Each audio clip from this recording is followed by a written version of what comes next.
High বন্ধুরা, আগের বছরের নয়নতারাগুলিকে দেখে নাও। এই গাছগুলি সারা বছর অনেক ফুল দিয়েছে আর এখনও দিয়ে যাচ্ছে। কিন্তু এই বছর নতুন করে কোনো নয়নতারা গাছ লাগানোই হয়নি। আর এইখানে যে নয়নতারাগুলি আছে এর বেশিরভাগই রয়েছে পিঙ্ক বা গোলাপি কালারের। সাদা কালারের মাত্র দুইখানাই গাছ আছে। আজকে একটা সাদা কালারের নয়নতারা গাছ লাগিয়ে নেব, যেখান থেকে অন্তত পুজো দেওয়ার ফুলটা অনেক ভালোভাবেই পেয়ে যাব আমি। এই একটা টবের মধ্যে সাদা কালারের 4-5টা নয়নতারা চারা উঠেছে। আজকে এই টবটার থেকেই একটা নয়নতারা চারাকে একটা সিঙ্গেল টবে লাগিয়ে দেব। আর আগের বছরের গাছগুলিকে একটু কাটাই ছাঁটাই করে দিলে আর মাটিটাকে একটু পরিবর্তন করে দিলে গাছগুলো আবার নতুনের মতো হয়ে যাবে আর অনেক ফুলও ধরবে।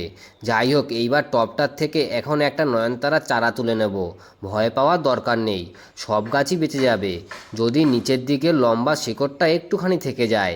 মাটিটা আগের থেকেই তৈরি করে রেখেছিলাম, নর্মাল গার্ডেন সয়েল আর কিছুটা গোবর সার মিশ্রণ করে। এখন টবের মাঝখানে মাটিটাকে একটু সরিয়ে নিয়ে গাছটাকে জাস্ট লাগিয়ে দেব।